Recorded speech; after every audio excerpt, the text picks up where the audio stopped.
ಕಾರ್ಯಕರ್ತರ ಜೊತೆ ಸಂವಾದದ ಕಾರ್ಯಕ್ರಮ ಈಗ ಪ್ರಾರಂಭ ಆಗ್ತಾ ಇದೆ.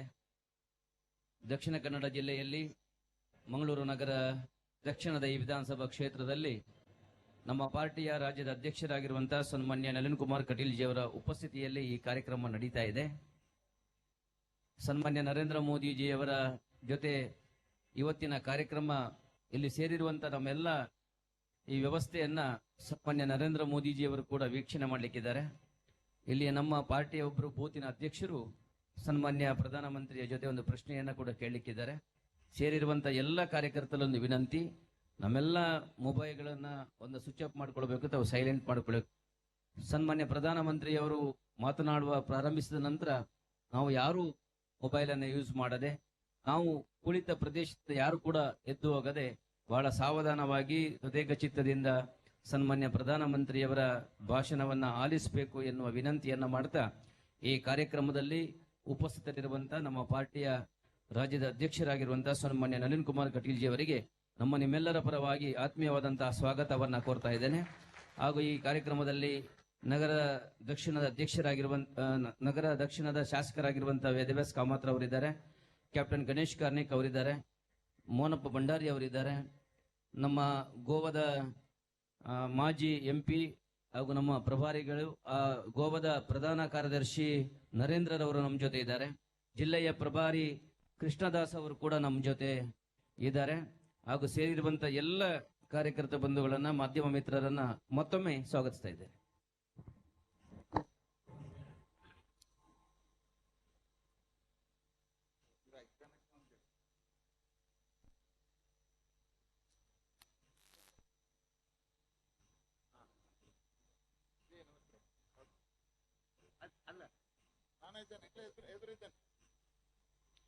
ಬಂದಿಲ್ಲ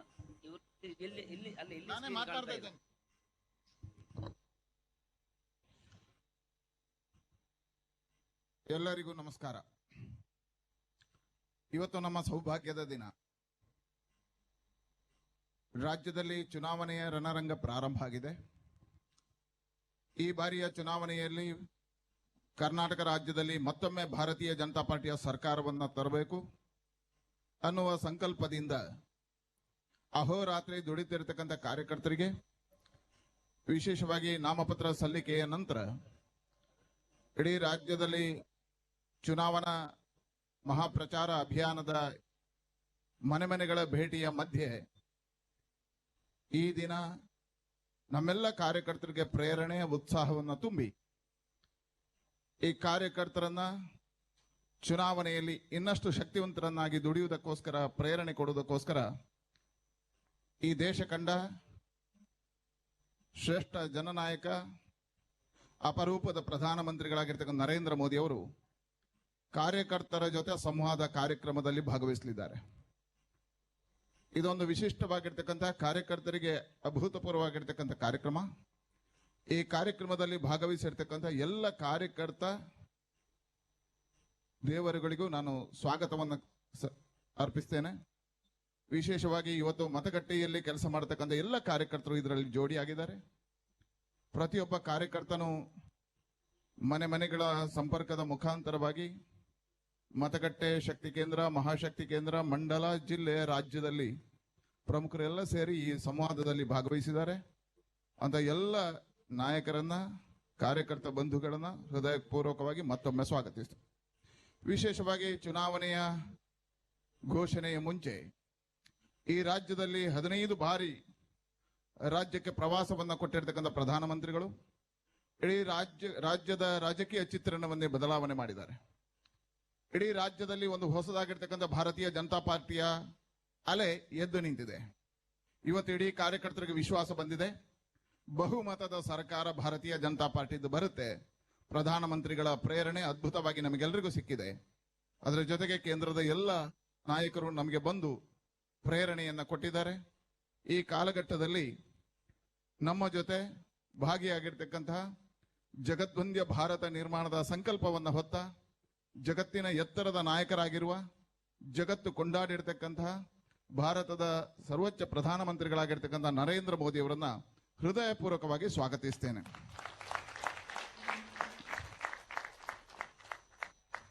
मैं अपने प्रधानमंत्री नरेंद्र मोदी जी को संवाद हेतु आमंत्रित करता है। धन्यवाद।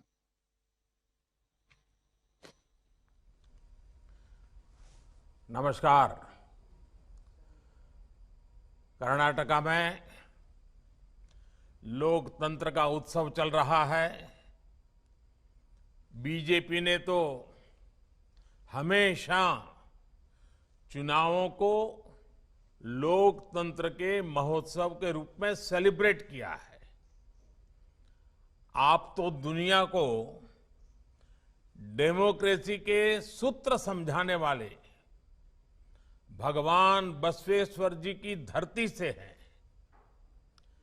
कर्नाटका की समृद्ध परंपरा के प्रतिनिधि और राष्ट्रभक्ति से ओतप्रोत बीजेपी के कार्यकर्ता होने का डबल गौरव आप सभी को प्राप्त है।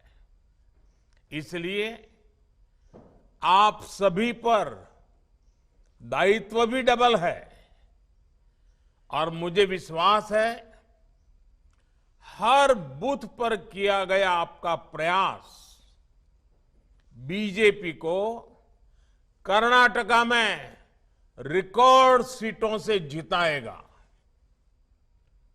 जब बूथ विजयी होता है तब चुनाव में विजय अवश्य मिलती है।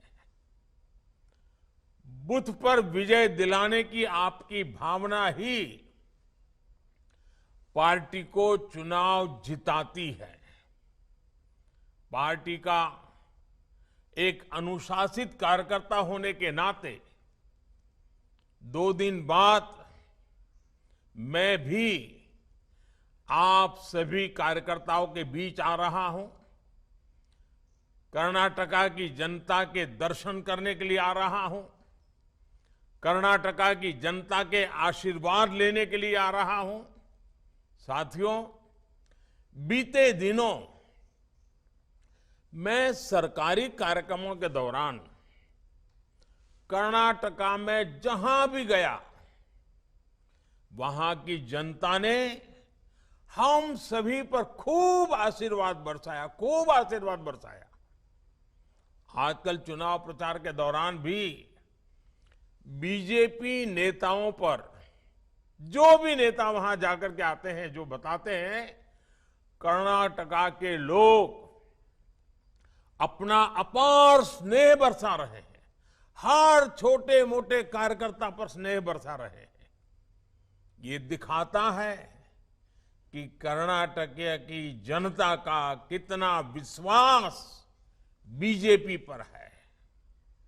मैं आज कर्नाटका बीजेपी का भी अभिनंदन करूंगा कि उन्होंने इस बहुत बड़े कार्यक्रम का आयोजन किया और पूरी तरह संगठन की शक्ति का जोर लगाया। चुनाव की इस हलचल के बीच कार्यकर्ताओं से बात करके मुझे भी काफी कुछ सीखने को मिलेगा। आइए, मैं लंबा भाषण न करते हुए आप ही से संवाद करना चाहता हूं। मुझे पहला सवाल भेजा है विरूपक्षपा जी का है, वो शिवमोगा से हैं। उनका सवाल है, मैं अपना बूथ जीतकर अपनी पार्टी की जीत को और मजबूत करना चाहता हूं। कुछ बूथ हमेशा से दूसरी पार्टियों के किले गढ़ रहे हैं। ऐसे में अगले 10 दिन में क्या करें कि इस बार हमारी पार्टी ये बूथ जीत सके। विरूपक्षप्पा जी, सबसे पहले तो मैं आपको बधाई देना चाहता हूं कि आप विजय के विश्वास से भरे हुए हैं। आप अपना बूथ जिताने के लिए इतने उत्सुक हैं और भी वहां जो आप कहते हैं कि औरों का गढ़ है। कार्यकर्ता का ये जज्बा, सभी का यही जज्बा बीजेपी को दूसरी पार्टियों से अलग बनाता है। आपको बूथ जीतना है तो सबसे पहले काम करिए। आपके जैसे ही कर्मठ और विजय का विश्वास रखने वाले 10 पुरुष कार्यकर्ता और 10 महिला कार्यकर्ता 20 लोगों की जोड़ी बनाइए और मजबूत जोड़ी बनाइए, टीम बनाइए। कर्नाटका के उज्जवल भविष्य के लिए, कर्नाटका के नौजवानों के उज्जवल भविष्य के लिए भाजपा की केंद्र सरकार हो या भाजपा की राज्य सरकार हो, ये मिलकर के कैसे काम कर रही है, इसकी सारी जानकारी आपके मोबाइल में होनी चाहिए, आपकी डायरी में होनी चाहिए और डायरी हमेशा साथ होनी चाहिए। और ये सारी बातें आपके दिलो दिमाग में भी होनी चाहिए। गरीब हो, दलित हो, पिछड़े हो, महिला हो, किसान हो, नौजवान हो, इन सभी के लिए जो काम हमारी सरकार ने किए हैं, ये सारी जानकारी आपके पास उपलब्ध होनी चाहिए। करोगे ना? इन जानकारियों के साथ साथ आप और आपका बनाया 10-10 लोगों का ग्रुप, यानी 2-2 लोगों की जोड़ी, एक पुरुष कार्यकर्ता, एक महिला करता, जब आपके बूथ के लोगों के पास जाएगा, परिवार के अंदर जाना चाहिए। वो बाहरी पैम्फलेट देकर के निकल जाते, ऐसा नहीं।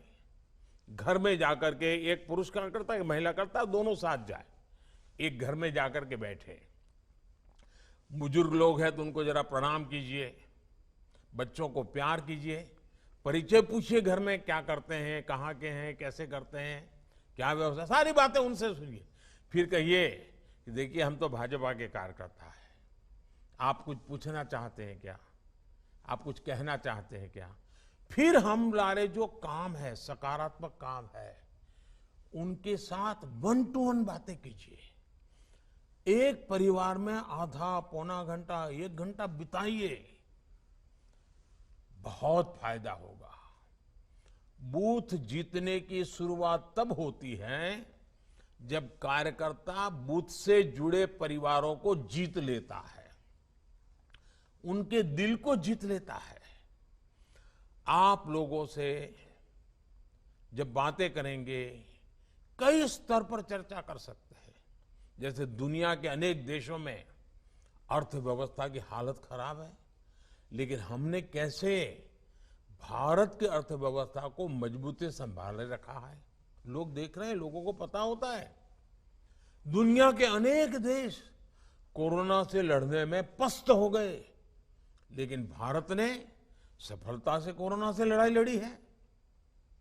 आज देश गरीबी के खिलाफ लड़ रहा है, आज देश इंफ्रास्ट्रक्चर पर रिकॉर्ड निवेश कर रहा है, आज देश किसानों को किस तरह से लाखों करोड़ रुपए किसान सम्मान निधि के माध्यम से भेजकर उन्हें ब्याजखोरों से बचा रहा है। बीजेपी और दूसरी पार्टियों में सबसे बड़ा फर्क अप्रोच का है। बीजेपी आने वाले 25 साल में विकसित भारत के रोड मैप पर काम कर रहा है। आप देखें, हमारे जो विरोधी हैं उनका क्या एजेंडा है? उनका एजेंडा है सत्ता हथियाना। हमारा एजेंडा क्या है? 25 साल में देश को विकसित बनाना, गरीबी से मुक्त बनाना, नौजवानों के सामर्थ्य को सबसे आगे बढ़ाना। आने वाले 25 साल में कर्नाटका की विकास यात्रा को नेतृत्व देने के लिए बीजेपी एक युवा टीम का निर्माण कर रही है। हमारी कोशिश है कर्नाटका में बेंगलुरु जैसे अनेक ग्लोबल हब बन सके। भारत की स्टार्टअप क्रांति को कर्नाटका लीड करता रहे। आप अपने बूथ के फर्स्ट टाइम वोटर से भी जरूर मिलिए, उनका एक सम्मेलन भी कर सकते हैं, उनकी कोई स्पर्धा, साइकिल स्पर्धा जैसा कार्यक्रम भी बना सकते हैं। आप उन्हें भाजपा को वोट देने के लिए प्रेरित कीजिए। लंबे अरसे से कर्नाटक में बीजेपी का बड़ा जनाधार रहा है।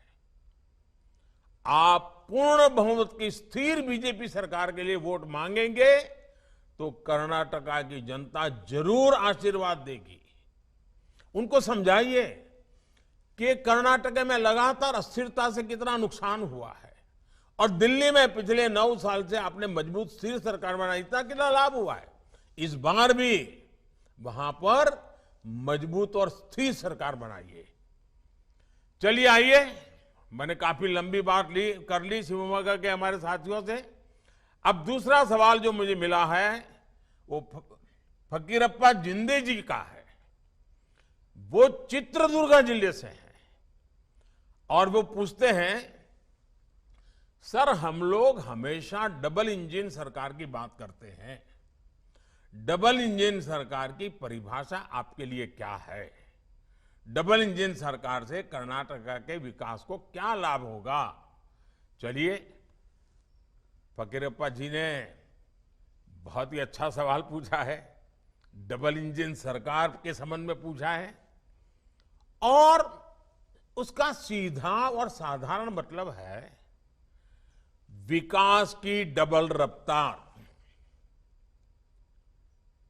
बीते 9 वर्षों का देश का अनुभव रहा है कि जहां जहां बीजेपी की डबल इंजन सरकार है वहां वहां गरीब कल्याण की योजनाएं तेजी से जमीन पर उतरी है। हर घर जल योजना में कर्नाटका देश के अग्रणी राज्यों में है, क्योंकि यहां भी भाजपा सरकार है, वहां भी भाजपा सरकार है। इसलिए संभव हो पा रहा है क्योंकि यहां डबल इंजन सरकार है। आपको मैं बताऊं, जो राज्यों में भाजपा सरकार नहीं है, लोकतंत्र में स्वाभाविक है, लेकिन करते क्या है, केंद्र सरकार की कोई भी योजना उनके यहां सफल ना हो, उनको डर लगता है कि अगर सफल हो गई तो मोदी का जय जयकार हो जाएगा। कुछ लोग तो योजना से जुड़ते ही नहीं है। कुछ राज्य ऐसे हैं वो योजना का नाम बदल देते हैं, स्टिकर नया लगा देते हैं। देश में एक बात आप हैरान हो जाएंगे, गरीबों को अनाज देने के लिए 1 nation 1 ration card supreme court को हुक्म करना पड़ा। क्यों? क्योंकि डबल इंजन सरकार उस राज्य में नहीं थी। देखिए, पीएम किसान सम्मान निधि में यहां कर्नाटका सरकार 4,000 रुपये अपनी तरफ से भी जोड़ रही है, भारत सरकार 6,000 रुपये दे रही है, राज्य सरकार 4,000 रुपये, दोनों भाजपा की सरकार। किसान को क्या मिल रहा है? 10,000 रुपये मिल रहा है। तो हुआ नहीं डबल लाभ। आप देख रहे हैं कि बीते 9 वर्षों में भारत दुनिया भर के निवेशकों के लिए महत्वपूर्ण केंद्र बना है। रिकॉर्ड निवेश भारत में हो रहा है। डबल इंजन सरकार के कारण इसका बहुत बड़ा लाभ कर्नाटका को मिला है।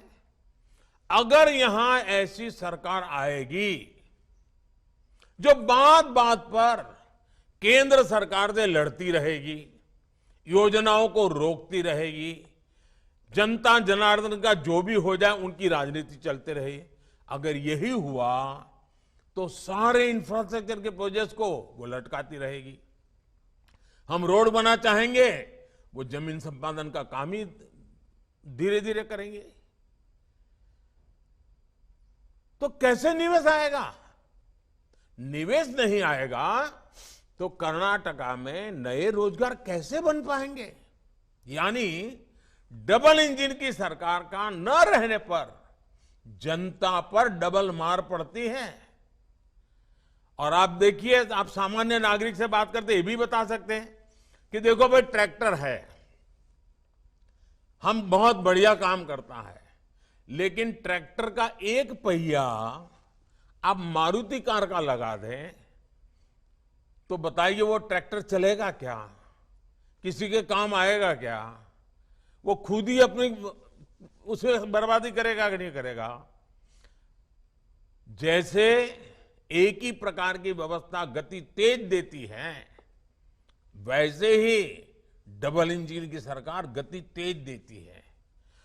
छोटी छोटी बातें लोगों के साथ बैठ करके समझाइए, मतदाताओं के साथ चर्चा करके बताना चाहिए और बूथ लेवल पे बताना चाहिए। लंबे लंबे बड़े भाषण करने की जिम्मेवारी जिसकी है वो करेंगे। हम कार्यकर्ताओं को तो बूथ को ही जीतना है और बूथ पर ही हमारी शक्ति हमें लगानी है। तब डबल इंजन सरकार का असली मतलब समझ लोगों को आ जाएगा। साथियों, जब भी भाजपा को सेवा करने का मौका मिलता है तो विकास की स्पीड और स्केल दोनों बढ़ जाती है।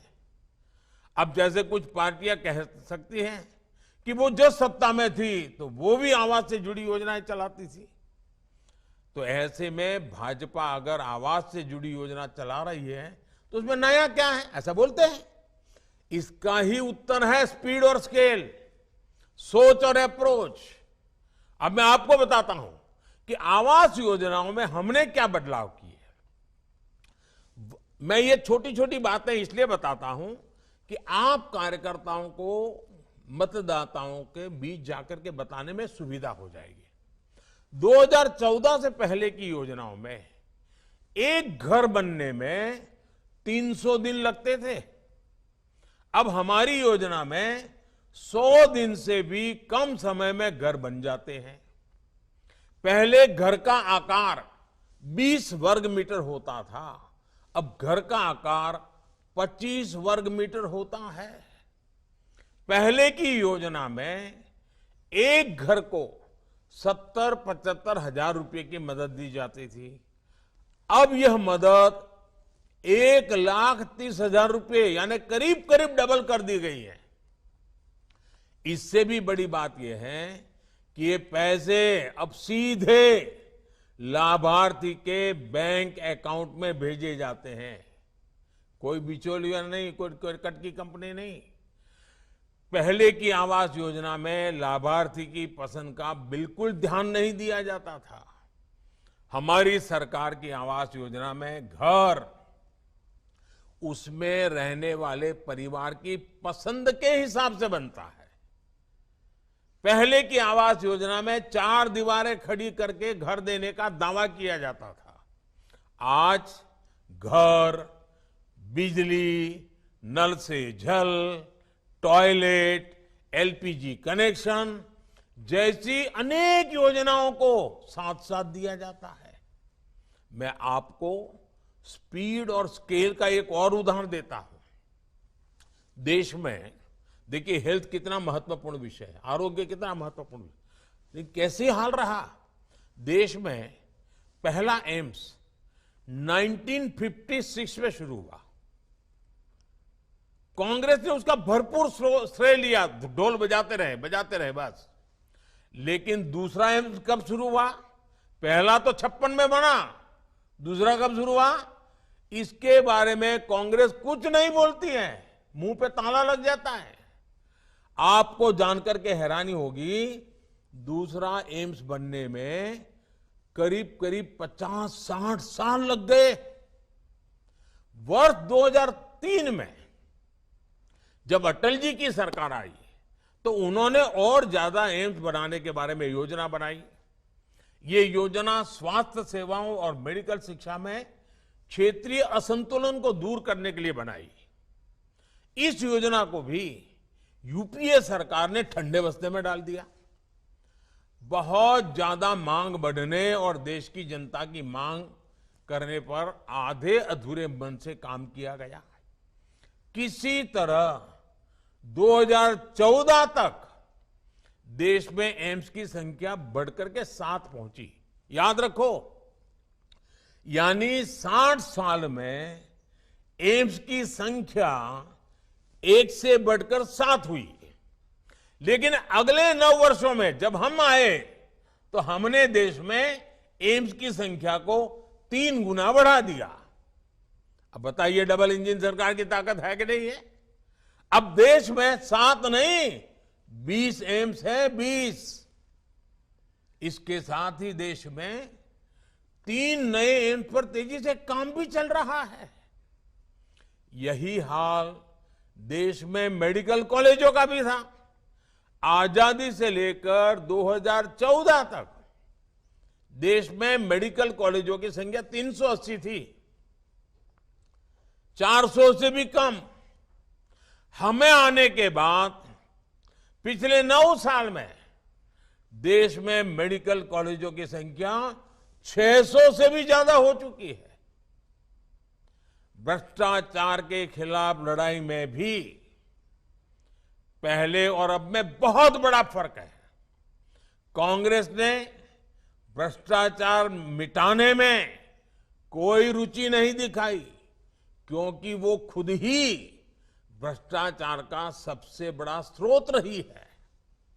वर्ष 2014 के बाद करप्शन से लड़ाई में कितना तेजी आई है, ये पूरा देश देख रहा है। जनधन, आधार और मोबाइल का जो त्रिशूल है ना, इस त्रिशूल ने भ्रष्टाचार पर बहुत बड़ा वार किया है।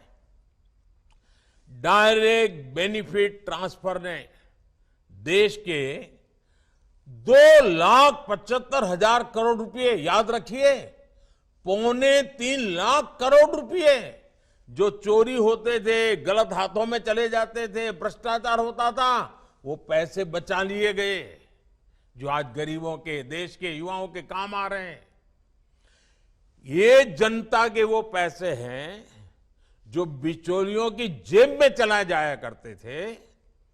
हमने गवर्नेंस के हर क्षेत्र में स्केल, स्पीड, सोच और अप्रोच में आमूलचूल बदलाव किया है। आइए अब देखते हैं, 2 साथियों से बात हुई, अब तीसरा सवाल लेते हैं। सवाल मुझे चंद्रशेखर जी का है और चंद्रशेखर जी विजयनगर से हैं।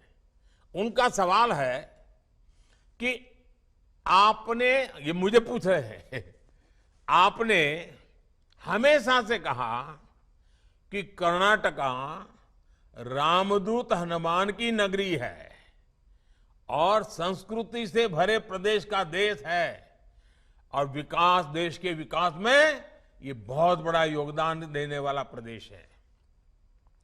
कर्नाटका की सॉफ्ट पावर में आप कितनी संभावनाएं देखते हैं? अगर मुझे एक वाक्य में कहना है चंद्रशेखर जी, तो मैं यही कहूंगा, मैं बहुत ही संभावनाएं देखता हूं। और इस अर्थ में आपका सवाल भी बहुत महत्वपूर्ण लगता है। देखिए, भाषा, संस्कृति, साहित्य और इतिहास की गौरवशाली धरोहरों में कर्नाटका बहुत समृद्ध है। आप वहां रहने वालों का ध्यान जितना जाता होगा, हम बाहर से जब आते हैं ना, हम तो अभिभूत हो जाते हैं। कर्नाटका की 2 बातें मुझे हमेशा से अपनी ओर खींचती है। आध्यात्मिकता में कर्नाटका कोई मुकाबला नहीं, और यहां पर आध्यात्मिकता लोगों को एक साथ लाकर सामाजिक जागरूकता की तरफ जाने को प्रेरित करती है।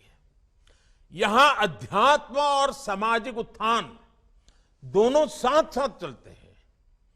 चाहे वो कनकदास जी की भक्ति हो या फिर शिव शरण के वचन हो, कर्नाटका के लोग भक्ति की शक्ति का उपयोग समाज के निर्माण में लगाते हैं, भविष्य के निर्माण में लगाते हैं। दूसरी बात यह कि कर्नाटका के लोग समय के साथ और कई बार तो समय से भी आगे चलते हैं। आधुनिकता के साथ चलकर भी कर्नाटका के लोग अपने साहित्य, अपनी भाषा से जुड़े रहते हैं।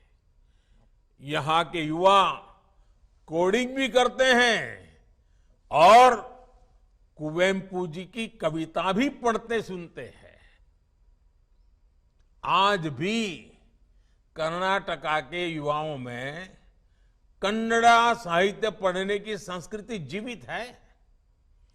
कर्नाटका अपने गौरवशाली अतीत के प्रति सजग है और कर्नाटका देश के भविष्य को गढ़ने में पूरी तरह जुटा हुआ है। मेरा और कर्नाटका का नाता भी पुराना है।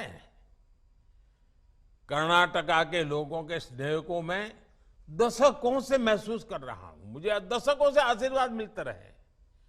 ये तब का स्नेह है जब मैं किसी पद पर नहीं था और यहां पार्टी के काम के लिए एक साधारण कार्यकर्ता के रूप में आया करता था। इतना ही नहीं, इसके भी पहले जब मैं राजनीति में भी नहीं था, श्रद्धेय यादवराव जी जोशी के चरणों में आकर के बैठने का मुझे सौभाग्य मिलता था।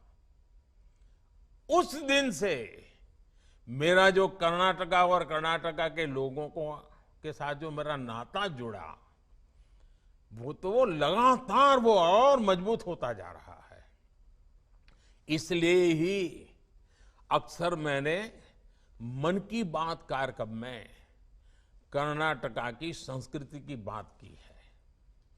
कर्नाटका के कितने ही लोग हैं जो कर्नाटका के विकास के पुण्य कार्य में अपना जीवन लगा रहे हैं।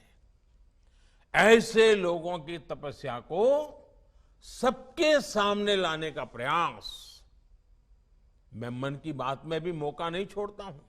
जब भी मौका मिले मन की बात में मैं कर लेता हूं। और आपको मालूम है, अब इस रविवार को मन की बात का 100वां एपिसोड है, सेंचुरी लगाने का।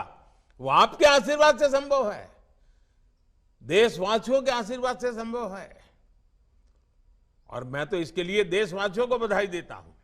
साथियों, आज भारत अपनी विरासत पर गौरव के साथ ही अपनी संस्कृति, अपनी आस्था, अपने इतिहास से जुड़े प्रसिद्ध स्थानों को आधुनिक अवतार के सामने ला रहा है।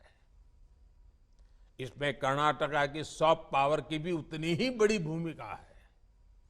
कर्नाटका में इसके लिए अनेक संभावना है जिनको डबल इंजन सरकार ही अवसरों में बदल सकती है।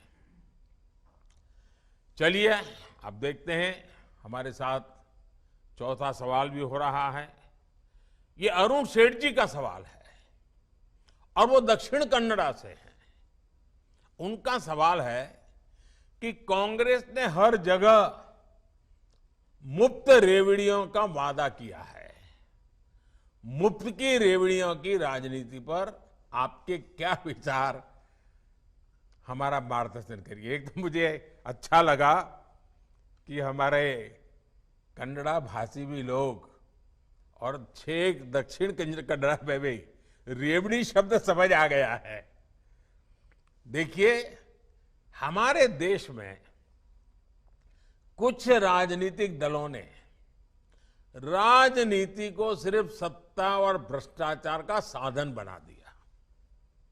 इसको हासिल करने के लिए वो साम दाम दंड भेद हर तरह का तरीका अपना रहे हैं। इन राजनीतिक दलों को देश के भविष्य की, आने वाली पीढ़ियों की, मेरे कर्नाटका के बच्चों की, मेरे कर्नाटका के नौजवानों की, मेरे कर्नाटका की नौजवान बेटियों की, उनको कोई चिंता नहीं है। मुफ्त की रेवड़ी की राजनीति की वजह से कई राज्य इतना बेतहाशा खर्च अपनी दलगत राजनीति की भलाई के लिए कर रहे हैं, राज्य कर्ज में डूबते चले जा रहे हैं और आने वाली पीढ़ियों का भी वो खा जा रहे हैं। देश ऐसे नहीं चलता, सरकार ऐसे नहीं चलती। सरकार को पीढ़ियों बनाने का लिए भी काम करना होता है। सरकार को वर्तमान के साथ साथ भविष्य का भी सोचना पड़ता है। सरकार सिर्फ सुबह शाम रोजमर्रा की रोजी रोटी कमाने वाली जिंदगी पर नहीं चल सकती, बल्कि उसको एसेट क्रिएशन पर काम करना पड़ता है, संपदा बनानी पड़ती है, ताकि दशकों दशक तक देश के हर परिवार का जीवन ठीक से चलता रहे। इसलिए बीजेपी शॉर्टकट नहीं, बल्कि विकसित भारत के निर्माण के लिए काम कर रही है। और आप कभी रेलवे स्टेशन पर गए होंगे तो देखते होंगे, कुछ लोग एक प्लेटफॉर्म से दूसरे प्लेटफॉर्म पर जाना है तो ऊपर का वो ब्रिज छोटा सा चढ़ करके जाते हैं, और कुछ लोग जल्दी में नीचे ही कूद करके पटरी क्रॉस करके भागने की कोशिश करते हैं। वहां लिखा होता है, shortcut will cut you short. ये सब जगह पे लागू होता है। साथियों, बीजेपी सिर्फ 5 साल के नहीं, सिर्फ हमारी सत्ता के लिए नहीं, बल्कि हम देश के लिए सोचते हैं। हम दल के लिए नहीं, देश के लिए सोचते हैं। हम सिर्फ हमारी आज की चुनाव की राजनीति के लिए नहीं, हम 25 साल में भारत को कहां ले जाएंगे, इस सपनों को साकार करने के लिए काम कर रहे हैं। हाँ, कुछ तात्कालिक चुनौतियों से निपटने के लिए देश के गरीब परिवारों को हर संभव सहायता दी जा रही है, वो सरकार का दायित्व है।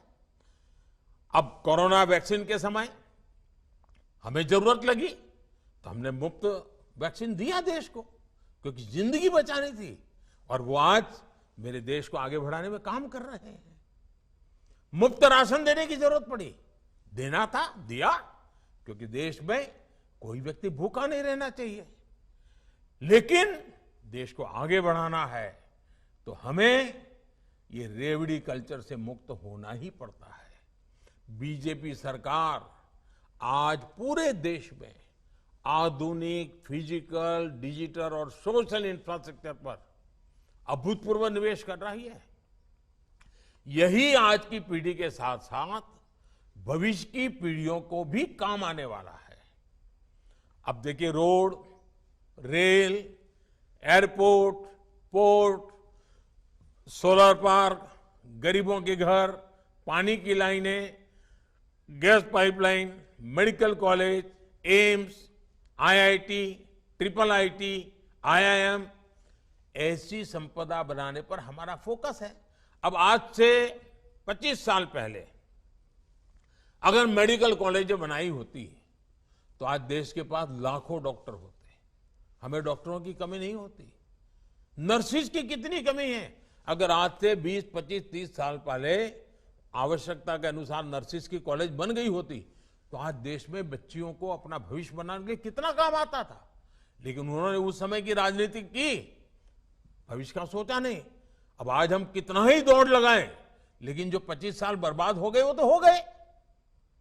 और इसलिए मेरी नौजवानों से खास विनती है कि जो रेवड़ी बांटने वाले आपको मूर्ख बनाने की कोशिश करते हैं ना, आप अपने उज्जवल भविष्य, अपने संतानों के भविष्य के लिए सोचिए। और मैं पक्का कहता हूं, जिस दिशा में हम चल रहे हैं, जिन मजबूती पर चल रहे हैं, इसका लाभ कर्नाटक को भी मिल रहा है। अब फॉरेन डायरेक्ट इन्वेस्टमेंट की बात करें, एफडीआई की, और मेरी तो एफडीआई की दूसरी भी व्याख्या है। एफडीआई की एक पॉपुलर व्याख्या है फॉरेन डायरेक्ट इन्वेस्टमेंट, और मेरी एक और व्याख्या है first develop India, FDI, first develop India. अब देखिए, कांग्रेस के शासनकाल में एफडीआई का क्या हाल आता है। 1 लाख करोड़ रुपए का निवेश आया, जबकि बीजेपी के 4 साल में 4 लाख करोड़ रुपए से ज्यादा निवेश आया है। कांग्रेस की झूठ की रेवड़ियों का पर्दाफाश करने के लिए आपको कांग्रेस शासित दूसरे राज्यों की सच्चाई भी लोगों को बतानी होगी। और आपको ये सारा नेट पर देखोगे तो मिल जाएगा, आंकड़ों के साथ मिल जाएगा। हिमाचल के लोग, अभी अभी चुनाव हुआ है ना, 1 साल हो गया, हिमाचल के लोग आज तक कांग्रेस की गारंटी पूरी होने का इंतजार कर रहे हैं। वादे किया कुछ नहीं। राजस्थान के लोग भी कांग्रेस की गारंटी पर आज आंदोलन कर रहे हैं। भाई क्या हुआ, सरकार का 4 साल बीत चुका है, अभी तक गारंटी ही रह गई। कांग्रेस मतलब झूठ की गारंटी, कांग्रेस मतलब भ्रष्टाचार की गारंटी। कांग्रेस मतलब भाई भतीजावाद की गारंटी। कांग्रेस अब उस स्थिति में है जब वो ना कोई सच्ची गारंटी दे सकती है, और आपको तो मालूम है मेरे नौजवान दोस्तों, कांग्रेस की वारंटी तो बहुत पहले ही एक्सपायर हो चुकी है। जिसकी वारंटी एक्सपायर हो चुकी है उसकी गारंटी का मतलब क्या है जी? आइए देखते हैं। अब हमें और भी कुछ सवाल आ रहे हैं। देखिए, पांचवें हमारे कार्यकर्ता मुझे सवाल पूछ रहे हैं।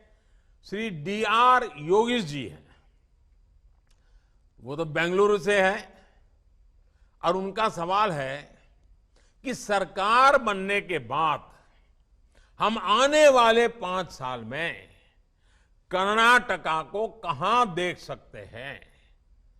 बेंगलुरु के नौजवान है तो लंबा सोचने वाले होते ही होते हैं, अच्छा सोचने वाले हैं कर्नाटका के नौजवान। देखिए, देश इस समय आजादी का अमृत महोत्सव मना रहा है। आने वाले 24-25 साल देश के लिए अमृत काल है। इनकी शुरुआत इन्हीं 5 वर्षों से होने वाली है। ये किसी सरकार की बात नहीं है, ये किसी दल की बात नहीं है, ये देश की बात है। इन 5 वर्षों की प्रगति हमारे अमृत काल की नींव होने वाली है। ऐसे में मतदाताओं को उन्हें चुनना चाहिए जिनके पास अमृत काल के लिए कुछ ब्लूप्रिंट हो। अब देखिए, मैं आपको एक आजादी के पहले का चित्र आपके सामने रखता हूं। हमारे देश में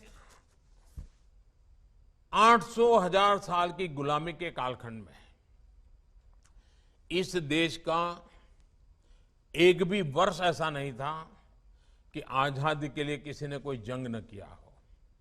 इस देश का कोई इलाका ऐसा नहीं था जो कभी न कभी आजादी की जंग को ब्यूगल न बजाया हुआ, लड़ाई न लड़ी हो।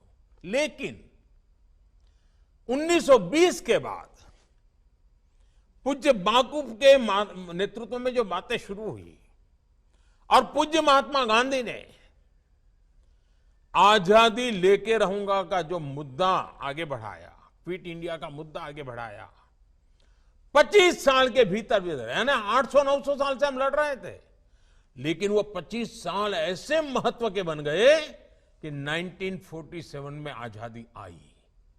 अनेक परिवारों ने काम, नेताजी के नेतृत्व ने काम किया, भगत सिंह जैसे वीरों की शहादत ने काम किया, वीर सावरकर जी के पूरे परिवार के बलिदान जैसे महापुरुषों ने काम किया, लेकिन गांधी जी का उस नेतृत्व देश के सामान्य मानवी को आंदोलित कर गया। वो 25 साल का कालखंड जैसे आजादी दिला सका, वैसे ही मेरे साथियों ये 25 साल का कालखंड, ये अमृत काल समृद्ध भारत की गारंटी है। मेरे शब्द लिख के रखिए, देखो, ये विकसित भारत की गारंटी है। और हमारी सरकार ने तो अभी से इस पर काम करना शुरू कर दिया है। कर्नाटका हमारे इस विकास अभियान का बहुत महत्वपूर्ण हिस्सा है। कर्नाटका के विकास से भारत का विकास, फिर से मैं कहता हूं, कर्नाटका के विकास से भारत का विकास, हमारी सरकार इसी मंत्र के साथ चल रही है। आज पूरी दुनिया भारत को मैन्युफैक्चरिंग के हब के रूप में देख रही है। आने वाले समय में बहुत सारी मेगा फैक्ट्रियां भारत में आने वाली है। इसका बहुत बड़ा लाभार्थी कर्नाटका का युवा होने वाला है। इसके लिए हमें बहुत तेज गति से कर्नाटका के इंफ्रास्ट्रक्चर को आधुनिक बनाना है, तेज गति से मल्टी मॉडल बनाना है। आज देखिए, बेंगलुरु का इंटरनेशनल एयरपोर्ट कितना आधुनिक, कितना शानदार बन चुका है। रेलवे स्टेशन भी एयरपोर्ट से कम नहीं है। बेंगलुरु मेट्रो की प्रशंसा भी पूरे देश में हो रही है। बेंगलुरु मैसूरू एक्सप्रेसवे बहुत शानदार बना है।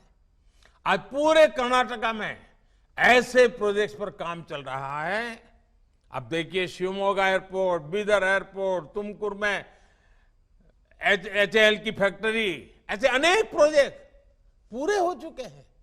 बाकी प्रोजेक्ट पर भी हमें बहुत कम समय में काम पूरा करना है। इसके लिए डबल इंजन सरकार, और वो भी कर्नाटका में पूर्ण बहुमत वाली भाजपा की स्थिर और मजबूत सरकार होना बहुत आवश्यक है।